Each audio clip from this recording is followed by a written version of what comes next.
안녕하세요. 예, 날씨가 많이 좋아졌어요. 예. 근데 박수는 왜 치는 거예요? 예, 반가워서요? 굉장히 섬세하시다. 이제 날씨가 많이 풀렸죠? 예, 이렇게 날씨가 풀릴 때 우리가 뭐 해야 되죠? 기도요? 왜 아예 머리 깎고 출가하지? 예? 놀러 다녀야죠. 예, 놀러 다녀야 되는데 어디로 놀러 다녀야 되죠? 예, 성지순례. 예, 그래서 저 얼마 전에 영암 도갑사 갔다 왔거든요. 좋더라고요. 예, 그리고 마애불이라고 아시죠? 그 도갑사에서 이렇게 영암 도갑사 가보셨어요? 가보셨구나. 그 도갑사에 이렇게 3시간 정도 등산하면 마애불이 있대요. 사진으로 봤는데 기가 막히더라고요. 부처님 이렇게 저 석가모니 부처님이신 것 같아요. 석굴암 부처님처럼 이렇게 앉아 계시는 그 마애불이 있는데 내가 한 1시간만 돼도 올라가겠는데 올라간 데만 3시간이래요. 나중에 한번 가봐야 되겠다 싶은 생각이 들더라고요. 언제 우리 한번 같이 갈까요? 네, 싫어요. 네, 나 혼자 갈래. 그래요. 자, 우리 교재 한번 볼까요? 53페이지. 맞죠? 가족과 중생을 위한 기도라고 되어 있죠? 가족과 중생을 위한 기도. 특히 가족이 참 말도 많고 탈도 많은 게 뭐예요? 가족이에요. 우리가 과거 전생에 지었던 업보 중에서 가장 강력한 업의 에너지끼리 모인 게 바로 누구다? 가족이래요. 혈연이래요. 남남은 그냥 안 보면 되고 끊으면 그만이에요. 그죠? 근데 가족은 끊기가 쉬워요? 어려워요? 어려워요. 그 혈연이란 게 참 무섭습니다. 그래서 이 가족이 가장 강한 업의 인연으로 가장 강한 전생의 업의 에너지로 모였는데 그 중에서도 가장 지독한 업이 바로 부부관계랑 자식관계래요. 예, 부부관계랑 자식관계. 여러분들 동감하십니까? 그래서 가장 큰 빚쟁이들이 부부로 만나고 특히 자식으로 나온대요. 그래서 제가 여러분들보다는 업장이 얇아요. 나는 결혼도 안 했고 자식도 없잖아요. 그죠? 예, 그래서 우스갯소리로 가족이 왼수다라는 불교의 말씀이 있습니다. 큰 스님들 법문에 보면 가족이 왼수다라는 말씀이 있죠. 그래서 좋으면 좋은 대로, 나쁘면 나쁜 대로, 전생에 지었던 업의 인연대로 우리가 만나고 헤어진다. 그러니까 자꾸 좋은 인연을 지어야 돼요. 자꾸 무슨 인연을 지어야 된다? 좋은 인연. 그래서 부처님 가르침을 항상 가까이 해야 됩니다. 여러분, 저도 아직 깨달음을 얻지 못했고 저도 틀린 게 많아요. 저도 법문하다 보면 틀린 게 많은데 그럼에도 불구하고 꼭 여러분들에게 당부드린 게 누구 말씀을 의지해라? 부처님 말씀을 의지해라. 저도 물론 부족하고 저도 틀린 게 많은 사람이지만 다른 분들 불교에 대해서 이야기하는 거 들어보면 쏘스라치게 깜짝 놀랄 정도로 엉터리 법문을 하시는 분들이 있어요. 여기서 제가 엉터리다 아니다 기준을 삼는 게 뭘까요? 그렇죠. 부처님 말씀, 경전에 근거를 뒀냐 두지 않았냐. 근데 부처님 경전하고 정반대로 얘기하는 분도 있고 심지어 어떤 분은 윤회가 없대요. 윤회가 없으면 여러분들 여태껏 천도제 지냈어요? 안 지내봤어요? 한 번은 지내봤죠? 다 사기 맞은 거야. 다 눈탱이 맞은 거예요. 윤회가 없다면 여러분 천도제 지는 거 다 눈탱이 맞은 거죠. 그죠? 그럼 우리가 다음 생을 위해서 공덕을 짓고 기도하고 우리가 나와 인연 있는 영가분들을 위해서 천도제를 지내고 또 더 나아가서 우리 부처님 경전에 나와 있는 부처님께서 우리 중생들에게 말씀해 주셨던 그 과거 전생 이야기들 있잖아요. 머나먼 과거 전생에 내가 이러이러한 모습이었을 때 이런 보살행을 펼쳤기 때문에 지금 이와 같이 성불할 수 있는 공덕을 심게 되었다라는 수많은 부처님의 그런 본생 이야기, 본생담이라고 부르거든요. 이게 다 거짓말이 되고 다 엉터리가 돼버리는 거예요. 무슨 말인지 알겠죠? 그래서 세상에 너무 엉터리 법문이 많습니다. 근데 여러분 꼭 오해하시면 안 돼요. 제 컨셉이 뭐라고 했죠? 겸손. 전 컨셉이 겸손이라고 했잖아요. 그러니까 제 말을 믿으라는 게 아니에요. 알겠죠? 아이, 내 말만 믿어 하면 이건 제 컨셉하고 어긋나잖아요. 제 말을 믿으라는 게 아니라 누구 말씀을 믿어라? 부처님 말씀. 아시겠죠? 그래서 우리가 큰 스님 법문을 공부할 때에도 부처님 말씀에 거울을 삼아야 돼요. 그래서 어떤 불자님이 그러세요. 스님, 부처님 경전이 너무 많습니다. 하나만 선택한다면 가장 좋은 경전이 무엇이겠습니까? 우리가 불자로서 기준에 삼을 수 있는 가장 좋은 경전이 무엇이겠습니까? 부처님 말씀 하나하나는 다 소중해요. 근데 우리 대한불교 조계종의 소위경전, 대한불교 조계종을 대표하는 경전이 금강경이에요. 그렇죠? 금강경이 정말 좋은 경전이고 최상의 경전인데 제가 불자님들한테 금강경을 100% 의지하세요라는 말은 안 해요. 왜냐? 무집착에 대해서만 설하다 보니까 좀 원만하지가 못해요. 무슨 말인지 알죠? 금강경에 나와 있는 내용이 최상의 깨달음이지만 우리 신행생활을 하는 불자님들한테 원만하게 법을 설하지는 못해요. 그냥 무집착, 우리 중생이 가지고 있는 모든 집착을 부시는데 특화된 경전이에요. 그래서 이건 제 얘기가 아니라 큰 스님들 얘기예요. 그래서 금강경은 불자들이 평생 기도하고 수행을 닦기에는 좋은 경전이지만 신행생활하는 데 있어서 좀 양이 너무 적어요. 양이 너무 적어요. 그러면 제일 좋은 경전이 뭐냐? 사실 화엄경이 최고예요. 화엄경은 다 들어있어요. 제가 화엄경 볼 때마다 깜짝깜짝 놀래요. 다 들어있어요, 화엄경에. 그런데 양이 너무 많아요. 80권본. 여러분 책 보는 거 좋아해요? 싫어해요?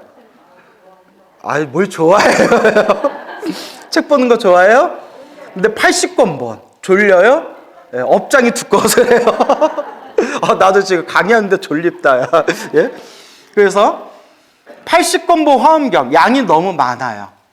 그러면 불자들이 신행생활하는데 내용이 원만하면서 양도 적당한 경전이 뭐냐? 제가 고민 찾아봤더니 법화경이 딱 좋아요. 법화경에 있을 내용은 다 있고 양이 그렇게 많지가 않아요. 일반 소설책 한 권 분량이잖아요. 그죠? 네, 그래서 법화경을 의지하는 게 가장 좋을 것 같아요. 제 개인적인 생각에는. 그래서 우리나라 한글 대장경, 우리나라의 8만 대장경을 한글로 번역한 한글 대장경, 동국 역병원을 만드신 운어 큰 스님이란 분이 계셨는데 이 운어 스님께서 그 당시에 한문으로 된 경전을 한글로 제일 번역을 잘하시기로 유명한 분이셨어요. 근데 이 운어 스님께서 평소에 늘 하시던 말씀이 마지막에는 반드시 무슨 경으로 돌아가야 된다? 법화경. 법화경. 그만큼 법화경이 중요하다 하셨습니다. 알겠죠? 그래서 언젠가 기회가 되면 저희가 법화경 강의를 한번 하고 싶은데, 예. 근데 안 하려고. 막 기도가피 재미난 얘기 해주면 조회수가 빵빵 터져요. 근데 좀 진지하고 딱딱한 얘기하면 조회수가 곤두박질 쳐요. 왜 그래요, 불자들? 조금만 어려우면 봐요, 안 봐요? 봐요? 알겠어요. 나중에 법화경 할게요. 예, 나중에 여러분들 죽기 전에. 야, 이제 웃자고 한 말이고. 그러니까 법화경을 많이 보시기 바랍니다. 알겠죠? 그러니까 법화경을 딱 기준으로 삼으면 부족함이 없을 것 같아요. 그래서 제가 불자님들한테 경전, 불교 경전, 불교 공부 처음 시작할 때는 지장경으로 시작해라. 무슨 경? 네, 이것도 제 얘기가 아니에요. 저 대만 불교하고 중국 불교에서 8만 대장경을 연구하셨던 큰 스님들이 하시는 말씀이에요. 지장경이 대승불교 초보경전이래요. 그래서 인과업보에 대한 무서움, 부모님에 대한 효도, 조상님들에 대한 공경, 그리고 부처님에 대한 간절한 믿음, 더 나아가서 그냥 저 잘되게 해주세요라는 바람을 뛰어넘어서 모든 중생을 제가 다 제도하겠습니다라는 거룩한 보살님들의 원력, 더 나아가서 그런 우리 눈에 보이지 않는 영적인 존재들까지 다 제도하겠다라는 그런 부분에 이르기까지 초보불자들이 처음 불교를 시작할 때 마음에 되새길 부분들이 많아요. 근데 어떤 분이 이런 말씀을 하세요. 제가 자주 들은 얘기예요. 사람들 생각은 비슷비슷하잖아요. 지장경이 너무 무서워요 이러세요. 여러분 지장경 읽어본 적 있나요? 그 지옥 얘기가 자세히 나와요. 그래서 지장경이 너무 무서워요. 그래서 옛날 큰 스님들이 업장이 두꺼우면 지장경이 무섭다 하셨어요. 업장이 무거우면 지장경이 무섭다. 자꾸 기도하고 연불해서 지장경이 더 이상 무섭게 느껴지지 않으면 그만큼 내가 뭐가 좀 많이 닦인 거예요? 업이 좀 많이 닦였다. 옛날 어른 스님들이 그런 말씀을 하셨어요. 그럼 왜 지장경 그게 무서운 지옥 얘기가 나오냐? 인과 업보의 무서움을 가르치고 있는 거예요. 무엇의 무서움? 인과 업보의 무서움. 우리 주변에 일어나고 있는 일들을 보세요. 정말 입에 담을 수도 없는 끔찍한 일들이 일어나잖아요. 그죠? 그 우리 주변에 보면 정말 못된 일들, 나쁜 일들, 그냥 지독한 입에 담을 수 없는 일들이 막 빈번하게 일어나잖아요. 너무나 가슴 아파요. 그 무엇에 대한 무서움이 없어서 그래요? 인과에 대한 무서움이 없어서 그래. 인과 업보를 믿으면 혹 실수는 할 수 있어도, 혹 잘못은 할 수 있어도 선을 넘지는 않아요. 근데 인과 업보를 무시하게 되면 정말 그런 끔찍한 일들을 벌이게 되는 거죠. 그러니까 우리가 행복하게 살고 싶다면 항상 인과법을 마음에 명심해야 됩니다. 무슨 법? 인과법. 여러분들 인과법 믿어요, 안 믿어요? 그래서 여기서 뭐 믿어요 하시겠죠. 예. 하지만 알겠어. 왜 짜증을 내요?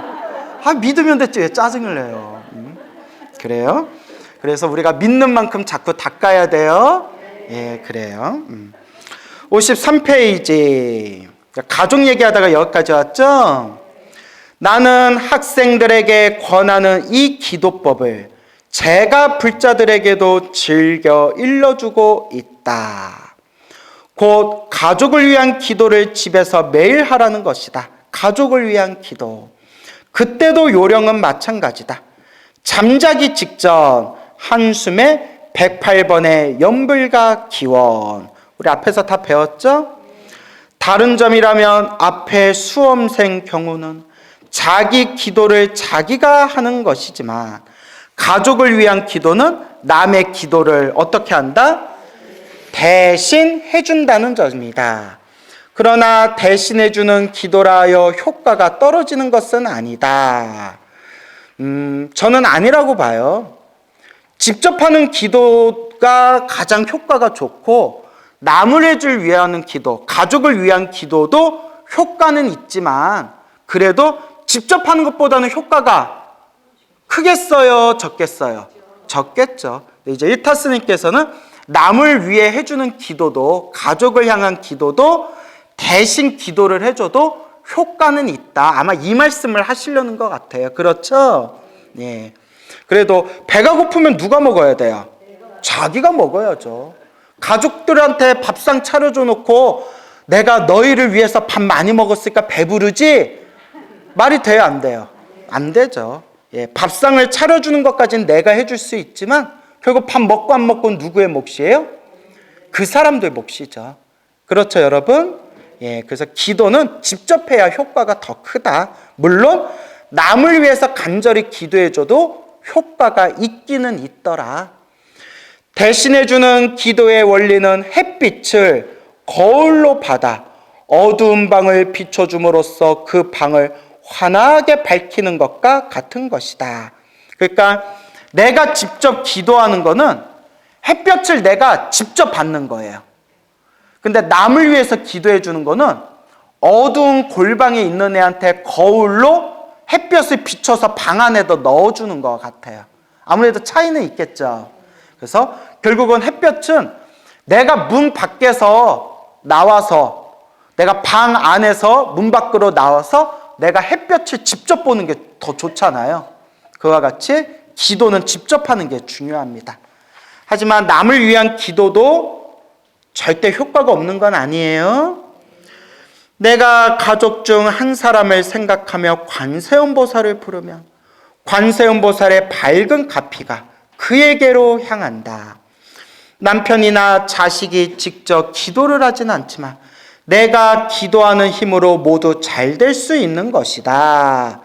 단 복대로 살아가더라. 뭐대로? 복대로 살아가더라. 여러분, 우리 냉정하게 한번 생각해 봅시다.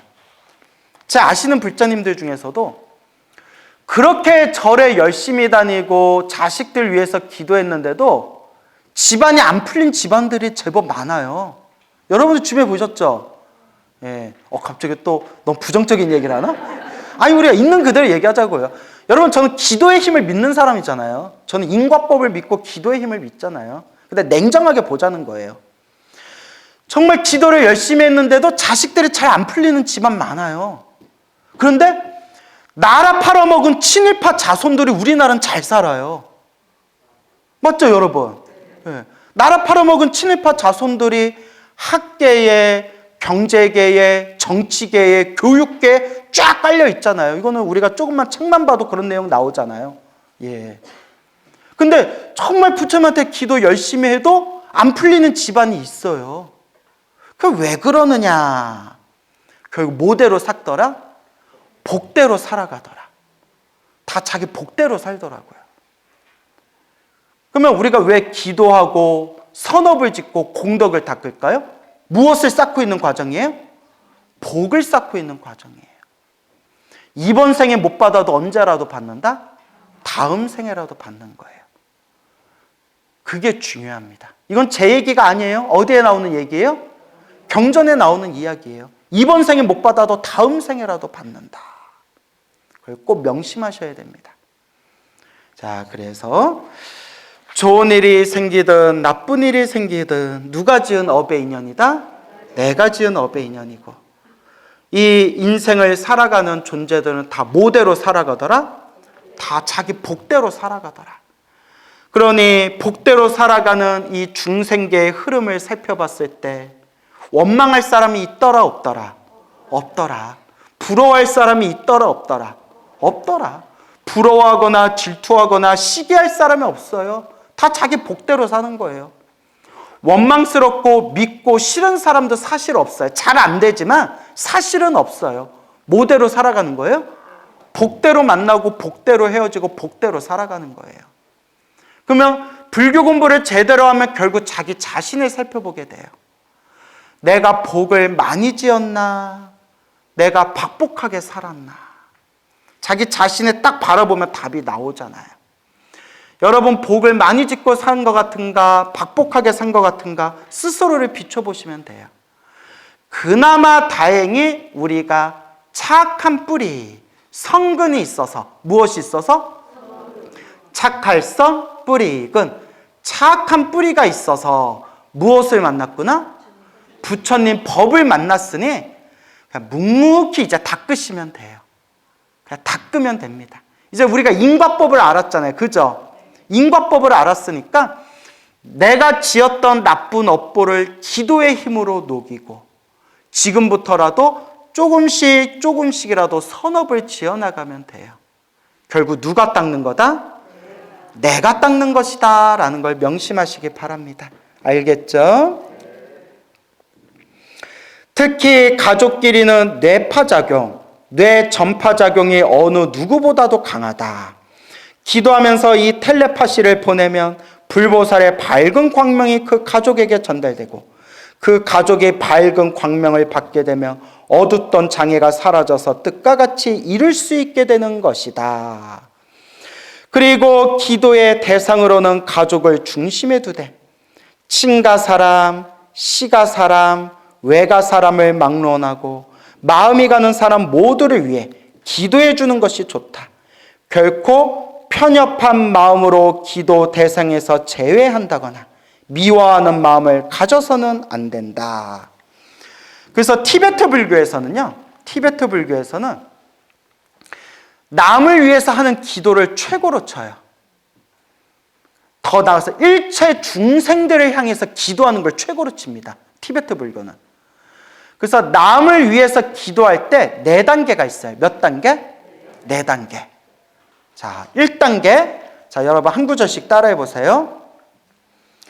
저와 친한 사람들이 행복하기를 축원합니다. 예, 이게 1단계예요. 자, 그 다음에 2단계. 저와 가까운 사람들이 행복하기를 축원합니다. 예, 이제 친한 사람에서 가까운 사람으로 건너간 거예요. 자, 3단계가 뭐냐? 저와 사이가 안 좋은 사람들이 행복하기를 축원합니다. 이해 가시죠? 친한 사람에서 가까운 사람에서 좀 미운 사람, 사이가 안 좋은 사람. 자, 그 다음에 이제 마지막 4번째예요. 저를 힘들게 하고 괴롭힌 원수들이 행복하기를 축원합니다. 이게 자연스럽게 되면 불교 공부가 깊어진 거예요. 근데 쉽지 않겠죠. 그래서 1단계가 저와 친한 사람, 2단계가 저와 가까운 사람, 3단계가 나를 힘들게 했던 사람, 그러니까 나와 사이가 안 좋은 사람, 마지막에 나를 괴롭힌 왼수들이 다 행복하기를 축원합니다. 그래서 이게 버전이 여러 개가 있어요. 그래서 또 어떤 책에 보면 1단계는 가족들이, 내 부모님, 형제, 자매, 내 자식, 가족들이 행복하기를 축원합니다. 2번째가 친한 사람들의 행복하기를 축원합니다. 그 다음에 3번째가 나를 괴롭힌 원수들이 행복하기를 축원합니다. 이렇게 또 3단계로 하는 경우가 있어요. 가족, 친한 사람, 왼수들. 그러니까 무엇을 말하려는지 아시겠죠? 예, 나랑 친한 사람에서 점점 내가 싫어하는 사람까지 그 사람들이 행복해지기를 폭을 넓히는 거예요. 그래서 마지막에는 친하거나 원수거나 할 것 없이 모든 중생 다 함께 성불하여 지이다. 이제 이런 마음으로 흘러가게 되는 거죠. 참 대단하죠. 근데 이런 마음 내기가 쉬워요, 어려워요? 어려워요. 여러분들 뭐 질문하면 다 어렵대. 언제 성불해? 언제 성불해? 그렇게 우리가 이와 같이 마음이 가는 사람 모두를 위해 기도해 주는 것이 좋고, 나중에는 미운 사람, 싫은 사람, 나를 괴롭힌 사람까지도 그 사람이 행복하기를 축원해 주는 것. 그런 이제 말씀이 있습니다. 야, 그런데 보지는 않았어요. 나중에 몰아보려고. 시즌2가 나오면 몰아보려고. 뭔지 아시겠어요? 글로리라는 드라마 아세요? 우연히 유튜브에서 몰아보기라고 있거든요, 유튜브에. 송혜교가 나오네? 송중기 결혼했는데 어쩌지? 막 이러면서. 뭐지? 글로리? 인기가 많다던데? 와, 나 잠깐 보고 자려고 그랬거든요? 며칠 전에. 그거 1시간 몇 분짜리 몰아보기를 다 봤는데, 땅을 치고 후회했어요. 이런 명작은 처음부터 정주행으로 봤어야 되는데, 몰아보기로 봤더니 너무 이게. 그래서 이제 나중에 시즌2 나오면 몰아보려는데, 야, 내가 송혜교 입장이라고 하더라도 용서가 안 되겠더라.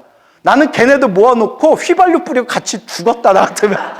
우리 같이 죽자, 얘들아. 야, 이제 웃자간 말이고요. 설마 그럴 수는 없고, 왜 이렇게 애들이 잔인할까요? 그러죠? 그 드라마 보셨나요? 너무 못됐더라. 어쩜 그렇게 사람이 잔인할까요? 그게 실제로 있었던 일들이라면서요. 물론 괴롭힘 당하는 그런 내용들이 실제로 있었던 일들이래요. 물론 송혜교가 복수하는 내용은 다 픽션이지만 오죽하면 그게 드라마로 만들어졌겠어요. 세상에 못된 애들이 너무 많아. 근데 지들은 못된 걸 몰라. 내가 인과법만 없더라면 내가 돌아다니면서 그런 애들 다 대웅전에다 묻어버리고 싶어. 진짜. 진짜 승질 같아서는 내 한번 지옥에 가더라도 저놈들 다 내가 그냥 다 숙청해버리고 싶다. 이런 생각이 들다가 이러면 안 되지. 이러면 안 되지. 자비로서 포용해야지. 또 자비로서 우리가 포용해야지 또 이런 생각 들면 또 한편에서 이러니까 불교가 호구 소리 듣는 거야. 뭐 이런 소리 생각도 들고. 근데 세상은 너무 잔인해요. 그죠? 그래서 저도 조심스러운 말이고, 고통을 당한 사람들한테는 제가 절대 이런 얘기 안 해요. 저도 눈치라는 게 있잖아요. 고통을 당한 사람들한테는 절대 이런 얘기를 안 하지만, 불교 관점에서 보면 그렇게 고통을 받고 그렇게 괴롭힘을 당하는 것도 누구 업이다? 자기 업이래요.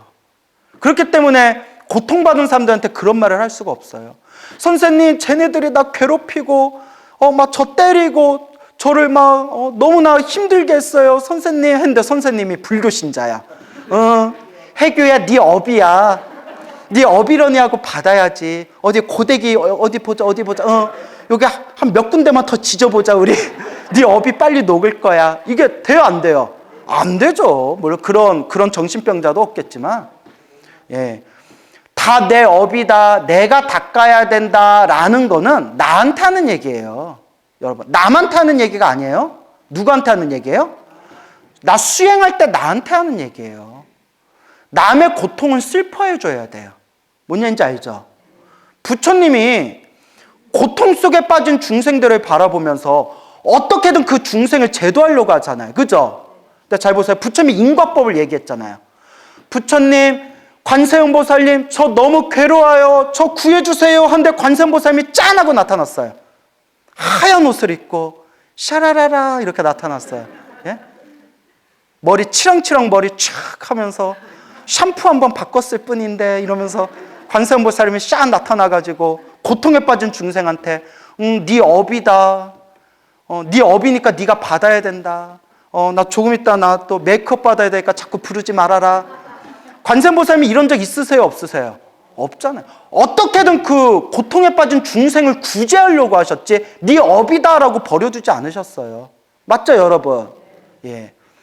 당신이 겪고 있는 그 업보는 당신의 업입니다. 이 얘기는 남한테 하는 얘기가 아니라 누구한테 하는 얘기다? 나한테 하는 얘기예요.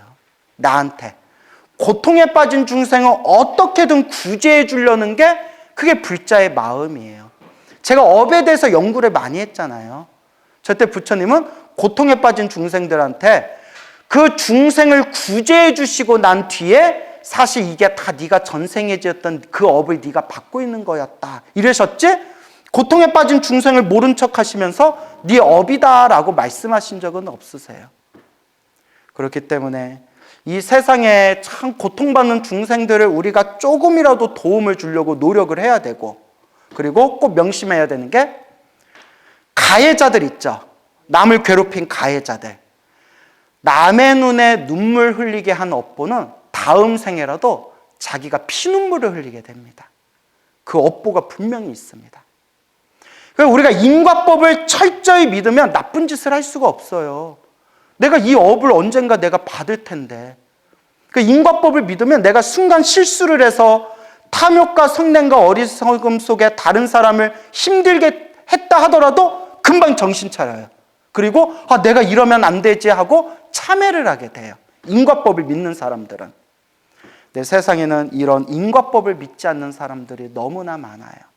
여러분들 인과법 믿어요, 안 믿어요? 믿습니까? 믿을 수가 있어야지.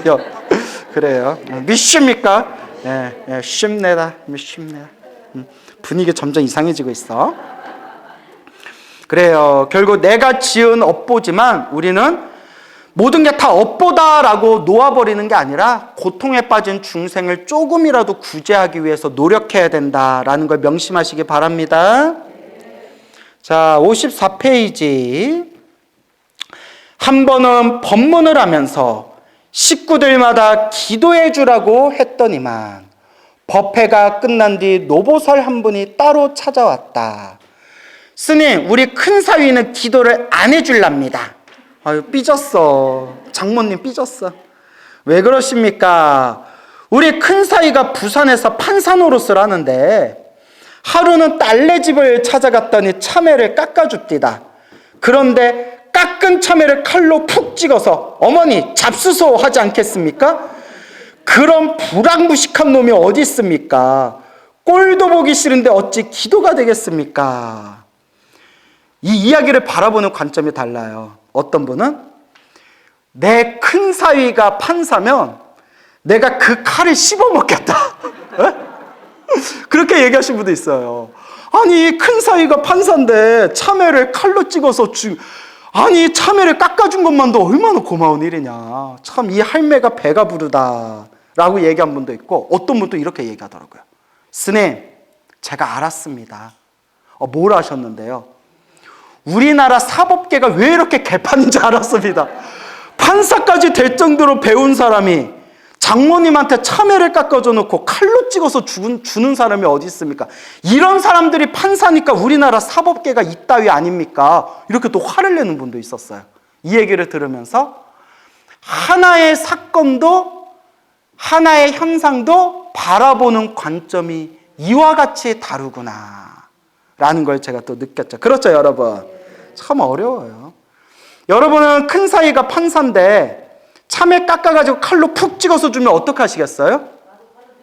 나도 칼로 찍어서 줘요? 혹시 칼로 찍는다 이거 다른 데 찍는 거 아니죠? 너 대가리 좀 줘봐, 마 이러면서.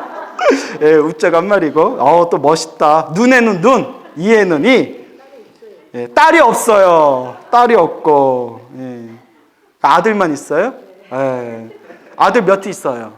둘이요? 하나 출가 좀 시키지. 예, 웃자고 한 말이고. 또 여러분 어떡하겠어요? 예, 그러려니 하고 넘어간다? 예, 그래요. 뭐 다들 대답이 없어요. 그런 불황무식한 놈이 어디 있습니까? 꼴도 보기 싫은데 어찌 기도가 되겠습니까? 엄청 화나셨네. 근데 너무 예의 어긋난다. 그죠? 근데 너무 기본이 없다. 우리 좀 못 배운 사람도 장모님한테 칼로 찍어서 어머니 드세요. 보통 이러기 쉽지 않은데, 그죠? 이러기 쉽지 않은데. 참 살다 보면 희한한 사람들 많아요. 뭔 얘기하다 여기까지 왔나요? 그래, 뭐 남의 가정사 우리가 너무 깊이 들어간 것 같아요. 그래요. 예. 근데 우리 웬만하면 포크로 찍어드립시다. 그 제일 좋은 게 안 깎아주는 게 제일 속편한 것 같아요. 그냥 각자 깎아 먹자. 그죠? 불교에서는 아예 일을 만들지 말라라는 얘기가 있어요. 분란이 일어날 것 같으면 아예 일을 만들지 말아라. 그러니까 참외는 어떻게 깎아 먹자? 그냥 각자 깎아 먹자. 예, 어때요? 좋죠? 자, 그 정리됐다. 각자 깎아 먹는 걸 할게요. 해주고 안 해주고는 보살 마음이지만 미운 사람일수록 극락왕생토록 기도해 주라는 예수님 말씀도 있죠. 그렇죠. 나를 힘들고 답답하게 괴롭힌 사람일수록 그 사람을 위해서 기도해 줘라. 참 우리가 그럴 수만 있다면 이 세상이 극락이 될 텐데. 그렇죠. 이렇게 대화를 마친 뒤 잊고 있었는데 그 노보살이 다음 달 법회에 참석하여 말하였다. 지난달 법회한 날부터 스님 말씀대로 가족 한 사람 한 사람에 대해 기도를 하였는데 큰 사위 기도는 하지 않았습니다. 이번 맺혔어. 그런데 3일 뒤 큰 사위가 교통사고를 만났지 뭡니까? 차는 많이 부셔졌지만 다행히 사람은 다치지 않았습니다. 그런데 가슴이 철렁 내려앉았습니다. 저 사위 죽으면 내 딸은 어떻게 될꼬? 뭐 재혼시키면 되지 뭐. 그래서 그날부터 큰 사위를 위한 기도도 해주고 있습니다. 야, 이 노보살님이 큰 공부하셨네. 그죠? 그렇게 미워 보였지만 막상 큰 사위가 없으면 우리 딸은 어찌할꼬? 그러니까 큰 사위가 교통사고가 나가지고 딸한테 전화가 와서 엄마 우리 남편 그이가 교통사고 당했어. 어떡해요? 병원에 입원했어요. 할 때 여러분 어떻게 하시겠어요? 생명보험은 들었냐? 너 먹고는 살아야 되지 않겠냐? 예, 맞아요? 앞에 고개 끄덕이신 것 같은데? 예, 아닌가요? 마음이 철렁거리는 거죠. 그래도 없는 것보단 낫다. 그렇죠? 예, 그래요. 그리고 여러분, 저도 인생 살다 보면 우리도 막 싫은 사람 많이 만나잖아요. 많이 만나는데 제 아시는 노스님이 있는데 정말 화를 안 내세요. 제 아신 노스님이 정말 화를 안 내세요. 너무 화를 안 내셔서 제가 한번 여쭤봤어요. 화 안 내는 비결이 뭡니까? 할 때 그분 말씀이 순간 이렇게 생각한대요. 내가 저 사람 때문에 지금 화가 나려고 하는데 저 사람들 나를 보고 얼마나 답답했을까 이렇게 생각한대요. 근데 실제로 좀 답답하세요. 답답하신데 그분이 이렇게 얘기해요.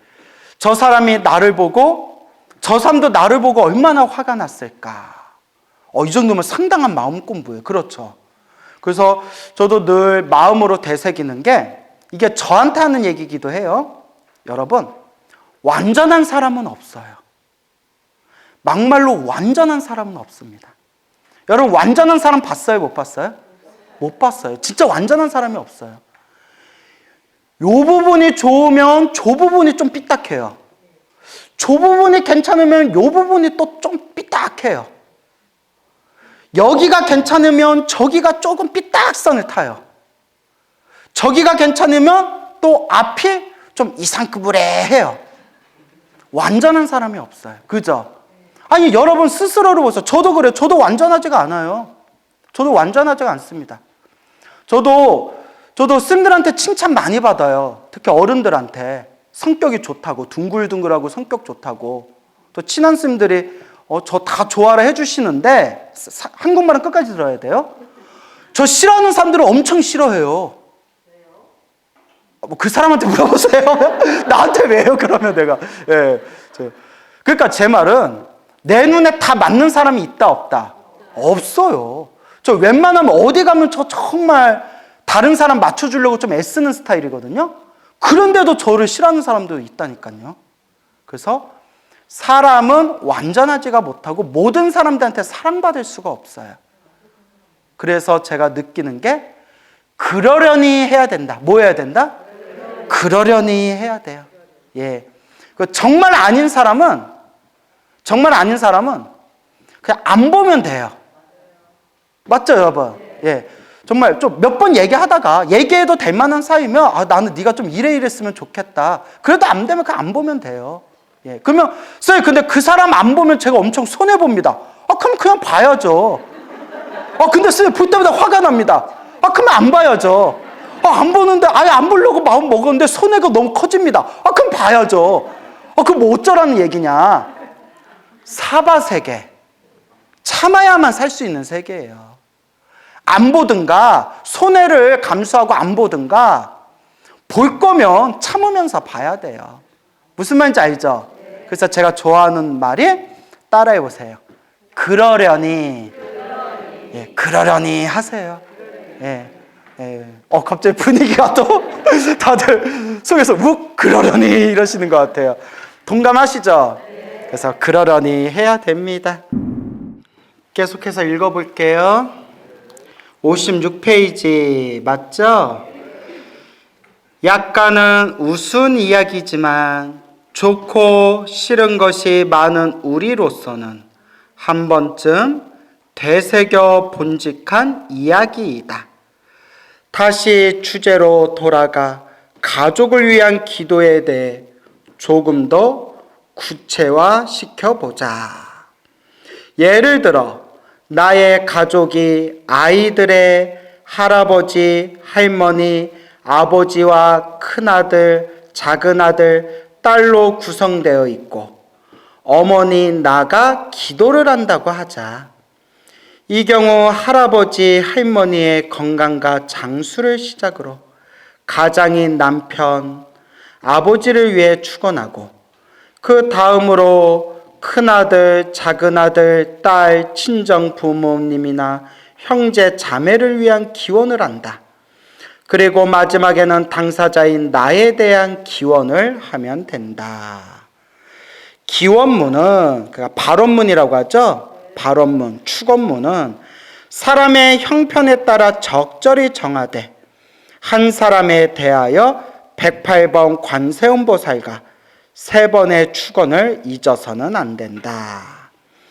반드시 그 가족의 얼굴을 떠올리면서 간절히 관세음보살을 외운 다음 잘 되게 해주십시오. 잘 되게 해주십시오. 잘 되게 해주십시오. 이렇게 3번 정도 기원을 하면 된다. 지장기도 하시는 분들은 누구 부르면 돼요? 지장보살 부르면 되겠죠. 만약 가족 구성원 중 특별한 처지에 있는 사람이 있다면 그를 위해서는 더 많이 기원해 줘야 된다. 예를 들어 작은 아들이 큰 시험을 앞두고 있다면 그 아들을 위해서는 108연부를 3차례 정도 하고 꼭 시험에 붙게 해주십시오 하면서 기원하는 것이 좋다. 내가 기도를 해서 우리 가족 모두가 잘 된다면 얼마나 보람있고 가치 있는 일이겠는가. 사실 우리가 절에 다녀서 기도하는 게 다 가족 잘 되게 해달라고 기도하잖아요. 그죠? 다 나 잘 되게 해주세요. 우리 가족 잘 되게 해주세요. 그런 마음으로 기도하잖아요. 그래서 제가 늘 불자님들께 당부드리는 게 기도할 때 나를 위해서 기도하고 가족을 위해서 기도하더라도 마지막에는 반드시 무엇으로 마무리해라? 그렇죠. 사홍서원으로 마무리해라. 제가 꼭 당부드리죠. 아주 중요한 거예요. 기도의 마지막 마무리는 사홍서원. 사홍서원 다 외워요? 못 외워요? 외워요? 모르면서 알아요 이런 거 아니죠? 예. 사홍서원을 시켜봐요. 누구예요 지금? 누가 자꾸 그것도 시켜보라 그래요. 자, 그래서 이 사홍서원을 한 문장으로 만들면 뭐라고 한다고 했어요? 모든 중생 다 함께 성불하여 지이다. 원공법계 제중생 자타일시 성불도. 그래서 저도 기도할 때 항상 연불하고 기도할 때 마지막에 항상 빠뜨리지 않고 항상 하는 게 일체 모든 중생이 괴로움에서 벗어나기래. 모든 중생이 다 행복하기래. 일체 중생 다 함께 모하여지이다. 성불하여지이다. 저도 이거는 항상 기도의 마지막에는 꼭 마무리를 하거든요. 부처님이 그렇게 하라고 했어요. 경전에 보면 모든 중생의 성불을 위해서 항상 발언해라. 이걸 3글자로 무슨 심이라고 부른다고 했죠? 보리심. 보리심. 알겠죠? 그래서 제가 늘 여러분들한테 강조 드리잖아요. 불자는 쌀밥 대신 무슨 밥을 먹어라? 보리밥을 먹어라. 차를 마셔도 무슨 차를 마셔라? 보리차를 마셔라. 술을 마셔도 무슨 술을 마셔라? 보리맥주 먹어라. 제가 늘 말씀드리잖아요. 그렇죠? 개를 키워도 이름을 뭐라고 줘라? 보리야. 아, 이거 너무 무리 쓴 것 같은데. 예, 그래요. 넘어갑시다. 너무 깊이 들어가지 맙시다. 자, 이렇게 마지막에 가족을 위해서 기도하되 마지막에는 꼭 사홍선이나 일체 중생의 성불을 꼭 마지막 마무리로 기도해라. 늘 말씀드리죠. 그리고 이와 같은 기도를 할 때 꼭 권하고 싶은 것은 한 번에 108연부를 더하여 중생을 위해 축원하는 것이다. 이건 그냥 일타스님 방법이에요. 일타스님 방법인데 좋은 방법이에요. 모든 중생이 행복하게 해주십시오. 모든 중생이 행복하게 해주십시오. 모든 중생이 행복하게 해주십시오. 그래서 해인사의 성철 큰스님이라고 계셨죠? 원래 우리나라가 3000배 기도가 그렇게 불자들한테 널리 알려진 기도법이 아니었어요. 기껏 딱 정해놓고 절한다라는 개념이 없었어요.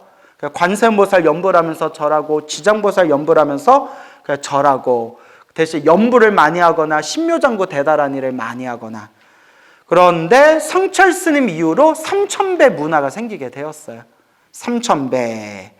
그래서 어떤 사람이 성철 스님께 이렇게 여쭤봤대요. 절을 할 때 어떤 마음으로 절해야 됩니까? 그럴 때마다 성철 스님이 늘 하시던 말씀이 모든 중생이 행복하게 해주십시오 라고 마음에 새기면서 절해라. 모든 중생을 위해서 절을 올려라 라는 말씀을 하셨습니다. 참 좋은 말씀이죠. 근데 불자들도 희한해요. 법당에서 절할 때는 모든 중생이 행복하게 해주세요 라고 절해놓고 법당 밖에 나가면 어떻게 돼요? 요년저년 2년전 예? 그러면서 막 싸워요. 희한해요. 중생들 진짜 희한해요. 옛날에 이해가 안 되는데 이제는 그냥 그러려니 해요. 그러니까 이 중생계예요. 모든 중생이 일체 중생의 행복을 위해서 살아간다면 여기가 사바세계겠어요? 극락세계죠. 그래서 그러려니, 그러니까 중생이다. 그러려니 하는 겁니다. 알겠죠? 예, 자꾸 닦는 수밖에 없죠. 근데 참 불자님들 중에서도 이기적인 사람들 많아요. 이기적이고 생각이 꽉 막혀 있고 남 욕하기 좋아하는 사람도 많아요. 그러면서 자기가 불자래요. 그 스님들 댓글 같은 데 보면 저는 아예 댓글을 안 보는데 저는 항상 좋은 댓글이 많아요. 근데 간간히 좀 나쁜 댓글도 있어서 그냥 기분 상해서 아예 안 봐요. 기분 상하는 걸 일부러 볼 필요 없잖아요. 예. 그런데 정말 스님들한테 입에 담을 수도 없는 악플 다는 사람들이 있는데 불자들 중에서도 그런 불자들이 있어요. 다른 스님, 내가 모시는 스님은 항상 좋은 댓글 달고 딴 스님들한테는 막 악플 다는 불자들이 있다니까요. 요새는 댓글 그거 눌러보면 어디 다른 데다 댓글 단 거 보잖아요. 막 소름이 끼치더라고요. 절에 다니는 불자인데 어떻게 다른 스님들한테 이렇게 입에 담을 수 없는 글들을 막 적을까. 근데 이젠 옛날엔 이해가 안 됐는데 이제는 뭐 한다? 그러려니 해요. 그러니까 중생이다. 그렇죠, 여러분? 예, 뭐 그분들도 언젠가는 부처가 되겠죠. 어느 세월에. 예. 가족과 나의 이익을 위한 기도가 아니라 직접적인 이해관계가 없는 중생을 위한 기도. 그렇죠. 나를 위한 기도, 가족을 위한 기도는 1단계 기도라면 중생을 향한 기도로 나아갈 때 최상의 기도로 발전할 수가 있는 거예요. 우리 대부분의 불자님들은 30년, 40년, 50년 절에 다녀도 누구만 잘 되게 해주세요? 나만 잘 되게 해주세요. 우리 가족만 잘 되게 해주세요. 해서 평생 멈춰있는 분들이 많아요. 많아요, 여러분. 하지만 제가 우리 불자님들한테 말씀드리는 게 나와 가족을 위해서 기도하지 말라는 게 아니라 나와 가족을 위해서 기도를 하되 마지막에는 무엇으로 마무리해라? 사홍서원 혹은 모든 중생이 행복하게 해주세요. 모든 중생 성불하게 해주세요. 라는 그런 마음으로 꼭 기도의 마무리를 하세요. 라고 꼭 당부드리는 겁니다. 누구 복으로 돌아온다? 다 자기 복으로 돌아온다. 알겠죠? 자, 이것이 세상을 밝히고 아름답게 만든다. 이것이 나의 불성을 깨어나게 만든다. 남을 이롭게 하는 한마디의 축원이 나를 참된 보살의 지위로 끌어올리는 것이다. 보살, 산스크리트어로 보디사트바, 한자로는 보리살타, 줄여서 보살. 위로는 완전한 깨달음을 얻고 아래로는 모든 중생을 제도하겠다라는 보리심, 무슨 심? 보리심을 갖춘 거룩한 수행자를 남자와 여자를 구분하지 않고 뭐라고 부른다? 보살이라고 부르게 된다. 아시겠죠? 꼭 중생축원의 기도를 곁들이기 바란다. 우리가 일체 중생을 위해서 기도합시다. 맞습니까? 자, 이제 58페이지로 넘어가 볼까요? 108배 기도라고 돼 있죠? 자, 또 우리가 연불이라는 기도법도 있고 사경도 있고 주력도 있고 또 이 절수행법도 있고 수많은 기도법이 있어요. 근데 늘 여러분들 귀가 따갑도록 드리는 말씀이지만 자기한테 맞는 걸 발견하시면 돼요. 저 아시는 어떤 스님은 당신은 그렇게 신묘장구 대다라니가 좋대요. 신묘장구 대다라니만 열심히 하시는 분들도 있고 또 어떤 분은 평생 관세음보살만 연불하신 분도 있고 또 어떤 분은 지장보살 연불하시는 분도 있고 또 어떤 분은 금강경을 독송하면 그렇게 마음이 편안해진대요.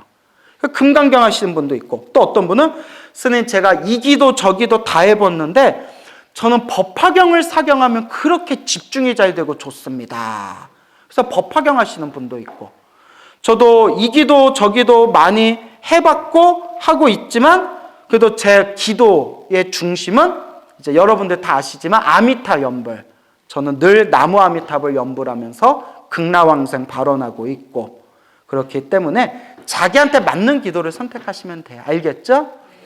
저도 기도에서 이것저것 효험을 많이 봤어요. 관세음보살 정근하다가 큰 체험을 한 적도 있고 그리고 제가 법화경 서품을 다 외운 적이 있어요. 법화경. 묘법연화경 서품 있죠. 원래 묘법연화경을 제가 통째로 다 외우는 게 목표였어요. 통째로. 외우겠더라고요. 계산해 보니까. 몇 년 해보면 여러분들 눈치챘죠? 제가 그렇게 기억력이 떨어지는 사람은 아니잖아요. 그런데 기도에만 집중하면 외우겠는데 언제 깨졌냐면 막 법문하러 다니면서 법문하고 강의하고 그러다 보니까 법화경이 이렇게 외울 시간이 점점 줄어들더라고요. 그래서 제가 서품까지는 다 외웠는데 지금은 이제 또 다 잊어먹었어요. 근데 이제 제가 법화경 서품을 외우면서 절을 열심히 한 적이 있었어요. 서품을 한 글자 한 글자 되뇌면서 외우니까 1시간 정도 걸리더라고요. 천천히 외우니까. 여시아문 하사오니 일시의 불이 하면서 쭉 외우면서 절을 할 때, 그때 법화경 독송하면서 절을 할 때 그때도 큰 가피가 있었던 것 같고, 특히 반야심경 했을 때 가피를 크게 받은 것 같아요. 반야심경. 또 절하면서 한글로, 반야심경을 한글로 한 글자 한 글자 뜻을 음미하면서 막 1시간씩 2시간 가까이 절했던 적이 있었거든요. 그때도 제가 엄청 큰 가피를 받은 것 같아요. 그러니까 제가 드리고 싶은 말은 어떤 기도를 하든 간절하게 하면 그 힘이 있는 것 같아요. 그리고 또 예전에 포교당 얘기했었죠. 그때는 제가 몇 번 말씀드렸지만 2가지 기도에 집중했어요. 아미타 연불이랑 금강경 독송. 그래서 늘 금강경, 매일매일 금강경 40대마다 독송하고 나머지 시간은 항상 아미타불 연불을 했는데 그때도 크게 가피받고, 생각해보니까 제가 부처님께 이런저런 가피를 많이 받은 것 같아요. 그래서 참 부처님 은혜를 열심히 갚아야 되는데 제가 좀 많이 부족한 것 같아요. 그래서 어떤 기도를 하든 자기한테 맞는 걸 딱 선택을 하고 꾸준히 하는 게 중요해요. 하지만 하나에만 집착할 필요 없다고 했죠? 관세음보살 기도하다가 지장보살 기도하고 싶으면 관세음보살 기도하다 마음속으로 부처님 오늘까지만 관음기도 하고 내일부터는 지장기도 들어가겠습니다. 마음으로 고한 뒤에 또 지장기도 해보고, 그러다가 또 금강경 기도하고 싶으면 부처님 오늘까지 지장기도 하고 내일부터는 금강경 기도 해보겠습니다. 부처님 오늘부터는 금강경 기도하고 내일부터는 법화경 기도해 보겠습니다. 이러면서 자꾸 여러 가지 기도해보고 해보다가 나한테 딱 맞는 게 있어요. 그렇게 꾸준히 닦아나가시면 돼요. 알겠죠? 예. 그렇다고 하루에 한 번씩 바꾸면 돼요? 안 돼요? 하루에 한 번씩만 바꾸면 외식이야? 하루에 한 번씩 나가서 밥 바꿔 먹듯이 이제 부처님이 꿈에서 나타나실 거예요. 고마해 이렇게. 예? 적당히 해라 이렇게.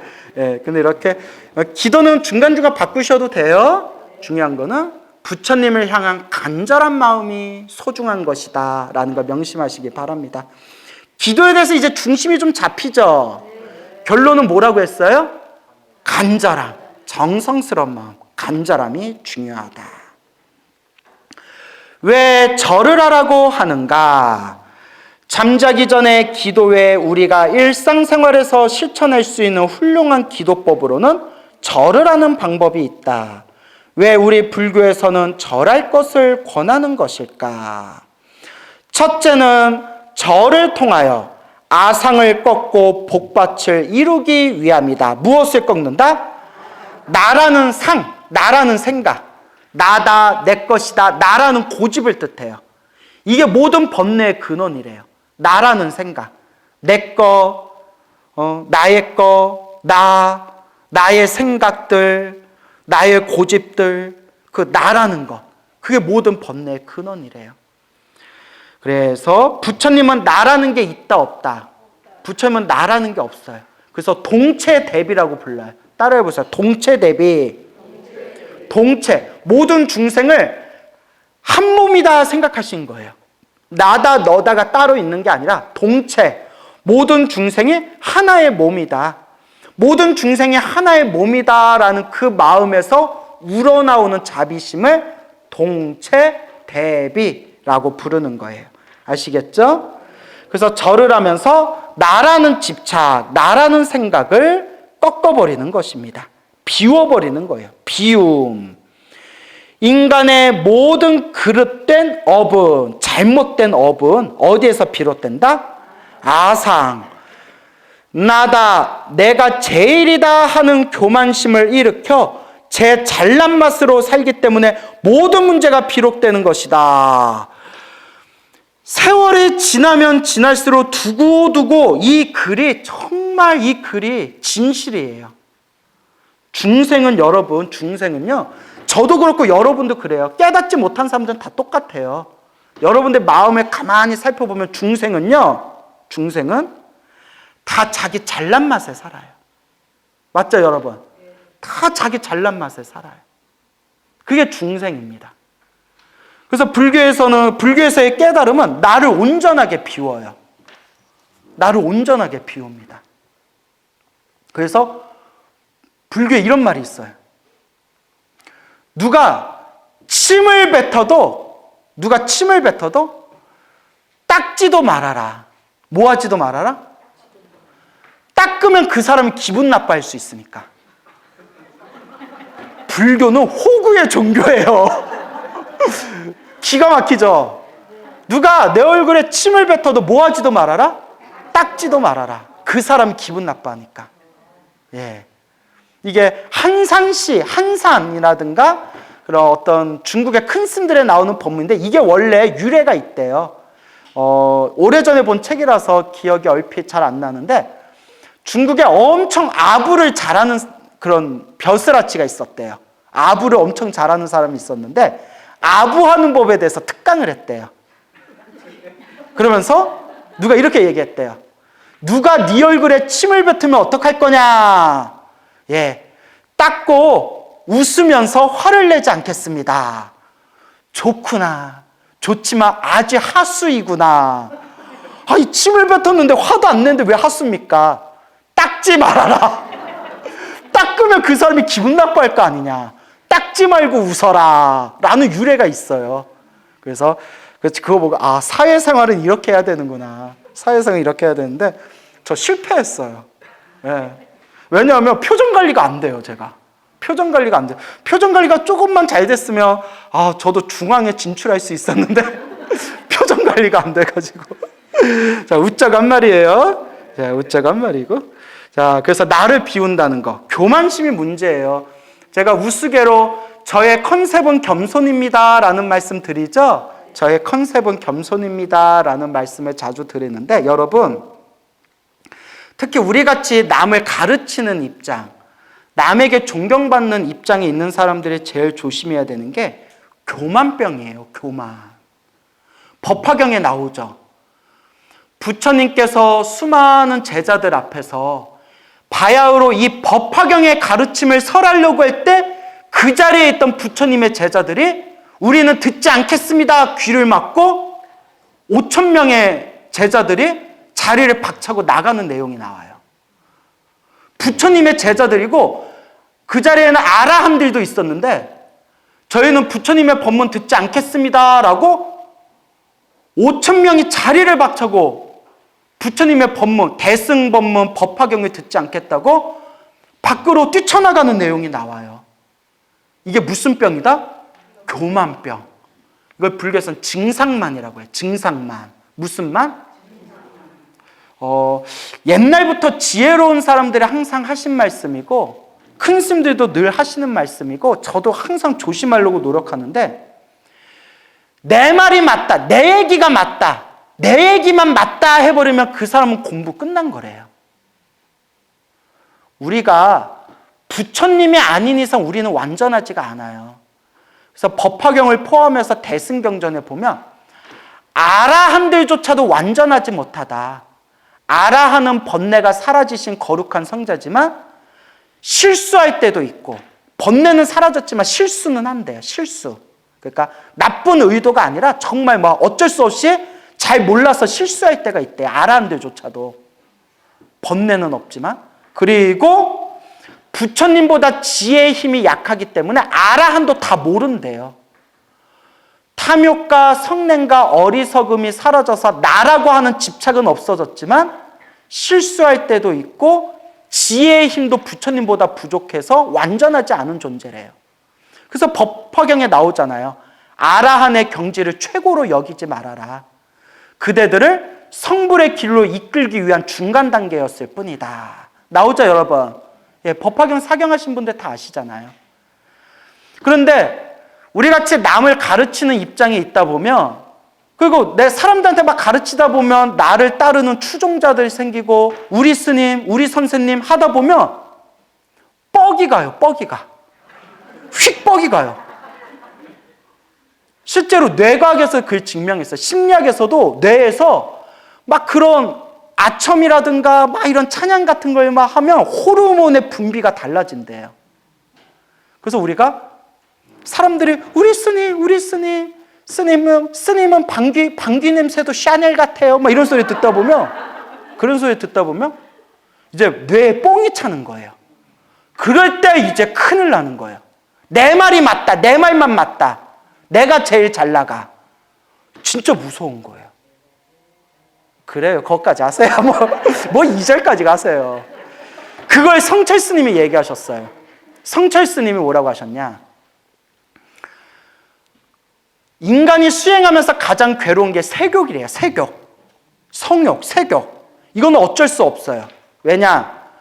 우리 인간이 이 세상에 태어난 것 자체가 부모님의 성 에너지에 의해서 태어난 존재예요. 맞죠? 부모님의 성적인 에너지에 의해서 태어난 존재이기 때문에 인간은 태어날 때부터 성적인 존재예요. 그래서 부처님 42장경에도 세욕이라는 게 하나만 있으니까 다행이지 2개가 있었으면, 비유법이죠. 세욕이 2개가 있었으면 이 세상에 성불할 리가 없었으리라 라는 말이 있을 정도예요. 그런데 성철스님께서 뭐라고 했냐면 세욕보다 더 무서운 게 있다. 세욕보다 더 무서운 게 있다. 그래서 성철스님이 1단계가 물욕, 재물욕, 재물에 대한 욕심. 근데 재물욕은 조금만 수행하면 극복할 수 있대요. 그 다음에 2단계가 세욕, 금방 말한 세욕. 세욕은 극복하기가 정말 어렵지만 정말 열심히 노력하면 세욕도 극복할 수가 있대요. 마지막 3단계 제일 끊기 어려운 병이 무슨 병이냐? 도인병. 나는 도인이다 라는 도인병. 이건 끊기가 정말 어렵대요. 그래서 우리 불교계에서도 이 세상의 수많은 종교인들 중에서도 역사적으로 가짜 도인들이 많았어요. 무슨 도인? 가짜 도인. 그리고 제가 다 풀 수는 없지만 가짜의 도인들한테 거의 다 속고 있어요. 근데 제가 누가 가짜 도인이다 또 말할 수도 없어요. 그런 것도 함부로 말해도 안 되지만 그렇게 말하다 보면 또 내가 최고다, 내 말만 믿어라, 또 이런 함정에 빠질 수가 있거든요. 그래서 제가 늘 드리는 얘기가 사람에 의지하지 말고 누구에 의지해라? 부처님 말씀에 의지해라. 저는 다 가르쳐 드렸어요. 그런데 안 따라오는 사람들은 안 따라와요. 아니, 부처님 말씀에 의지해라. 이게 틀린 말이 아니에요. 그런데도 중생들은 부처님 말씀보다는 사람 말에 자꾸 의지해요. 왜 그럴까요? 여러분들도 사실 부처님 경전 공부만 하면 되는데 제 강의 듣고 제 법문 들으러 여기 모이잖아요. 왜 그럴까요? 더 재밌거든. 부처님 말씀은 솔직히 재미가 없잖아요. 그죠? 아, 부처님 말씀 참 좋다라고는 느껴지지만 사실 사람 말이 더 재밌잖아요. 하지만 꼭 반드시 명심해야 될 건 우리의 근본은 무엇으로 가야 된다? 부처님 말씀. 세상에는 가짜 도인들이 너무 많아요. 더 무서운 거는 여러분들이 진짜라고 생각했던 분들 중에서도 가짜가 많아요. 저는 스님이라서 알잖아요. 저는 절에서 어른들께 직접 보고 듣고 알게 된 엄청난 고급 기밀들이 있잖아요. 그러니까 이 세상은 정말 무서운 세상이에요. 진짜가 가짜처럼 돼버리고 가짜가 진짜처럼 돼버려요. 그래서 제가 얻은 결론이 믿을 건 뭐밖에 없다? 부처님 말씀. 그래서 부처님이 너무 위대하세요. 2600년 전에 부처님이 세상을 막 떠나시기 직전에 아난스님께서 부처님께 여쭈어봐요. 부처님이 세상을 떠나시면 우리는 누구를 의지하면 되오리까? 그럼 제 머릿속에서 지혜제일 사리불. 근데 지혜제일 사리불은 부처님보다 먼저 세상을 떠나셨어요. 그럼 떠오르는 게 마하 가섭스님, 가섭존자라든가 수많은 부처님의 10대 제자들 있잖아요. 팔이 안으로 굽는다고 부처님의 아들 라울라? 뭐 이렇게 뭐 여러 가지 생각이 들 수 있잖아요. 근데 부처님이 뭐라고 하셨냐? 이게 여러 번 보니까 마음이 희석되는데 처음 봤을 때는 그 충격이 컸어요. 뭐라고 하시냐? 사람에 의지하지 말아라. 나조차도, 부처인 나조차도 너희들의 스승이라고 생각한 적이 없는데 내가 떠나고 난 뒤에 누구를 의지하겠는가? 사람에 의지하지 말아라. 오직 무엇에 의지해라? 법과 율에 의지해라. 가르침에 의지해라. 라는 말씀을 남기셨어요. 너무 멋있죠? 얼마나 부처님이 멋있어요.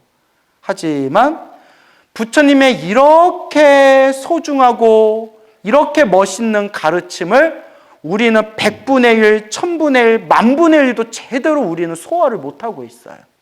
왜냐? 무엇이 두껍다? 업장이 두껍다. 그러니까 가짜 도인에 속지 마시고, 그래서 제가 늘 하는 얘기 있잖아요. 참 이거 조심스러운 얘기인데, 내가 깨달았다 하는 사람 치고 나 깨달은 사람 봤다 못 봤다? 이거 진짜 무서운 얘기예요. 사실 내가 이런 얘기 함부로 해도 안 되거든요. 내가 내 입으로 깨달았다 하는 사람 중에 깨달은 사람 전 못 봤어요. 제 얘기가 아니라 또 누구 하는 어른 스님들께서 다 하시는 말씀이에요. 내가 깨달았다, 뭐 깨달음이 이렇다. 근데 난 또 이해가 안 되는 게 자기가 못 깨달았는데 자꾸 깨달음이 이런 거다라고 자꾸 가르치는 사람들 보면 난 고개가 갸웃거려져요. 자기가 못 깨달았다는데 어떻게 깨달음에 대해서 이렇게 자신만만하게 얘기할 수 있지? 본인이 못 깨달았는데. 그리고 자기가 깨달았다라는 사람 뒷조사하면 다 나와요. 먼지 털면 다 나와요. 늘 말씀드리지만 탐욕과 성냄과 어리석음이 있으면 진정한 깨달음이 아니에요. 이것도 제 얘기가 아니에요. 누구 말씀이에요? 부처님 말씀. 근데 어떤 분이 있었는데 술 먹고 막 탐욕스럽고 막 탁하고 막 저질스럽게 놀면서 사람들 앞에서 나는 견성했다, 나는 깨달았다, 나는 마음을 깨닫다, 이런 사람들이 많아요. 그런 얘기 들으면 저 구업을 어찌할까? 저 구업을 어찌할까? 이게 바로 교만병이에요. 내 말만 맞아 해버리면 그 사람은 공부가 끝난 거다라는 어른들 말씀이 저도 나이가 들수록 자꾸 들더라고요. 그러니까 저도 공부하다 보면 저도 자꾸 그런 함정에 빠져요. 솔직히 말하면 저는 제가 공부하고 제가 머릿속에 정리한 것들이 진짜다라고 느껴지니까 자꾸 나도 내가 맞다, 내 말이 맞다라는 그런 착각이 자꾸 일어나요. 하지만 절대 그런 법은 있다 없다?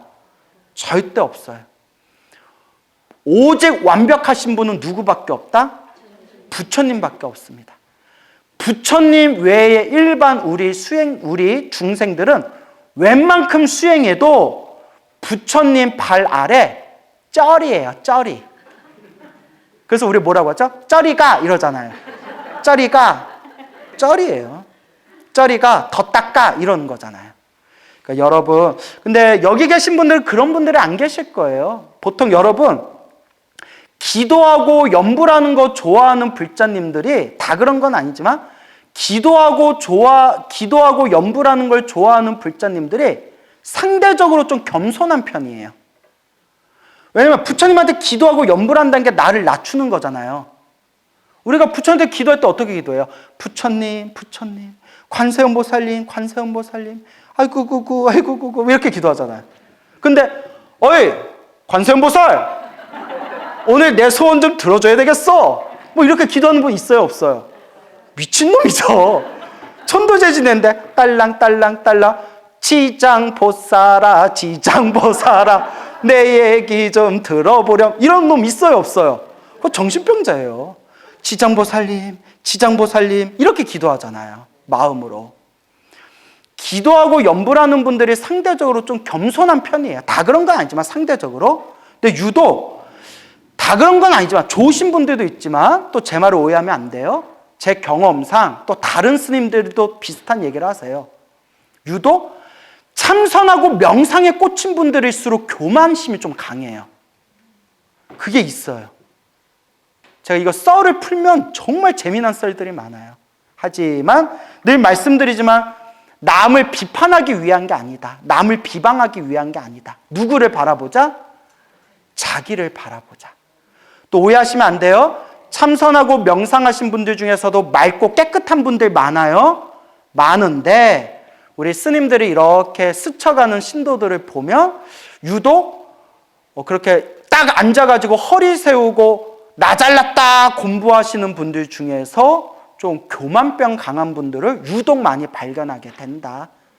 다만 누구를 욕하려는 게 아니라 스스로를 겸손하게 이 교만이라는 병에 빠지지 않도록 늘 우리가 겸허한 마음을 가져야 된다. 그 말씀을 드리고 싶은 거예요. 아시겠죠? 예. 자, 그래서 참 이 내용을 항상 제가 마음에 되새기고 있습니다. 나 잘났다, 내 말만 맞다, 내 말을 따라라 하는 순간 공부가 끝난 거다. 알겠죠? 그러니까 늘 겸손한 마음이 중요합니다. 그리고 항상 무엇을 의지하셔라? 부처님 말씀, 경전을 의지하셔라. 알겠죠? 그리고 또 부처님 수많은 경전이 있지만 처음 불교 공부를 시작한다면 지장경 많이 권해드리고 마지막에는 무슨 경으로? 법화경으로 중심을 세우면 좋다. 또 이런 말씀도 드리겠습니다. 하지만 부처님 경전은 다 좋은 거예요. 예. 이 세상에는 자기가 제일이라고 하면서 남을 무시하는 사람이 많다. 자기만 대단한 것처럼 생각하는 것이다. 이게 교만병이에요. 큰일 나요. 종교인이 이런 교만병 생기면 정말 큰일 나는 겁니다. 심지어는 한 나라 전체를 통치하는 대통령이 되고자 하는 사람들까지 이러한 생각에 빠져 출마하는 경우를 흔히 볼 수 있다. 라고 돼 있죠? 예. 그래서 어떤 분이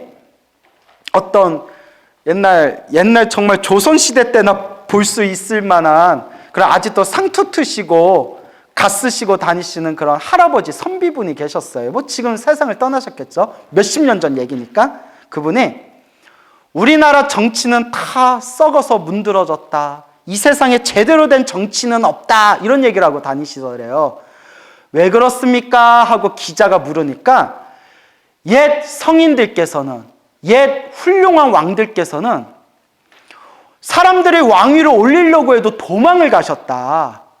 도망을 가다 붙잡혀서 왕이 됐는데 어째 요새 정치인들은 자기 뽑아달라고 선거에 나올 수가 있냐. 이런 얘기를 하시는 거예요. 지금 입장에서는 말도 안 되는 정말 호랑이가 담배 피던 시절 이야기 아직도 떡 쓸어 먹듯이 이야기하고 계시는 건데 예? 지금하고는 도저히 안 맞는 얘기지만 또 한 번은 우리가 한번 생각해 볼 문제예요. 그죠? 예, 한 번은 생각해 볼 문제예요. 저마다 내가 정치인이 되면 정말 제가 서민들을 위해서 일하겠습니다 라고 해놓고 언행일치가 안 되는 경우가 많잖아요. 그래서 동국대학교 교수님으로 평생 계시다가 정년퇴임하셨던 어느 노 교수님께서 이런 말씀을 하셨어요. 이것도 여러분 저한테 하는 얘기예요. 이것만큼은 저한테 하는 얘기예요. 당신이 교수로 있으면서 수많은 사람들을 만났는데 유독 겉과 속이 다른 두 부류가 있더래요. 양대산맥이죠. 겉과 속이 다른 두 부류. 정치인과 종교인이래요. 나 순간 뜨끔하더라고요. 정치인하고 종교인들이 유독 자기가 만나본 수많은 사람들 중에서 겉과 속이 제일 다르더라. 근데 여러분, 세상에서 제일 바르게 살아야 할 사람들이 바로 누구예요? 정치인하고 종교인이잖아요. 정치인들은 당연히 언행일치가 되고 사람들을 위해서 봉사하는 자리고 종교인은 당연히 성스러운 어떤 그런 자리잖아요. 근데 노 교수님이 인터뷰할 때 그 내용을 보면서 제가 굉장히 부끄러웠어요. 오죽하면 이런 얘기를 하실까? 예. 어때요? 이렇게 얘기하니까 겸손해 보여요? 예. 내 컨셉이거든요. 예, 그래요. 하여튼 교만병에 빠지면 안 돼요. 다른 사람은 대통령감이 될 수 없다. 나만이 대통령감이다. 내가 대통령이 되어야 이 나라가 바로 서리. 우리 자주 듣는 소리죠. 예, 또 참 말도 많고 탈도 많은 게 정치인 것 같아요. 뭐 또 그러려니 하면서 또 투표 잘해야 되겠죠. 이렇게 망자존대하는 사람을 대통령으로 뽑는다면 그 나라의 꼴은 어떻게 되겠는가? 그런데 대통령 선거 나와가지고 아유 저보다는 옆에 있는 후보님이 더 잘하실 것 같습니다. 저는 많이 부족합니다. 제가 대통령 돼봤자 얼마나 잘하겠습니까? 옆에 계신 분이 더 잘할 것 같네요. 이러면 또 돼야 안 돼요? 죽도 밥도 안 되죠. 예, 그러니까 이것도 또 말이 안 돼. 이 시대는 말이 안 되는 말이에요. 실로 우리 주위에는 자신을 높이고 제 잘난 체 하는 사람들이 많이 있지만 그 나를 자세히 들여다보면 허망하기 짝이 없는 것이다. 아무리 잘난 체 해봤자 그 속을 들여다보면 텅 비어 있더라.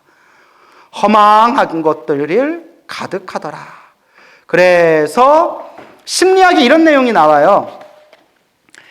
유도, 그러니까 여러분 아예 잘난 체를 하지 말라는 게 아니라 자기 PR도 해야죠. 저는 이런 거는 잘합니다. 이런 건 자신 있습니다. 이런 거 이제 자존감이라고 하고요. 자존감. 자기를 소중하게 여기는 마음. 선을 넘고 지나칠 정도로 남을 깎아내리면서까지 자기 잘난 체 하는 사람들은 밑바닥에 자격지심, 열등감이 많은 거래요. 심리학책에 그런 내용 많이 나오죠. 열등감과 자격지심이 많아서 그걸 포장하기 위해서 사람들에게 더 자기 자신을 요란하게 꾸며서 보이는 거래요. 그래서 나는 이대로 소중해. 나는 이대로 소중하고 나는 이대로 완전한 존재야 라고 스스로를 비춰볼 수 있는 자존감과 남을 깎아내리고 무시하고 자기 자신을 선을 넘으면서까지 자기를 포장해서 요란하게 잘난 체 하는 그런 열등감의 표출을 엄격하게 우리가 비춰보고 우리가 그 허망한 마음을 잘 다스릴 수 있어야 됩니다. 그렇죠, 여러분? 그래서 우리 마음을 부정적인 마음을 다 비워버리고 항상 무엇의 말씀으로 가득 채우자? 부처님, 경전의 말씀으로 가득 채우면서 여러분들 삶을 아름답게 수행자, 불자의 길로서 잘 닦아나가시기 바랍니다. 알겠죠? 예, 오늘 여기서 마치겠습니다.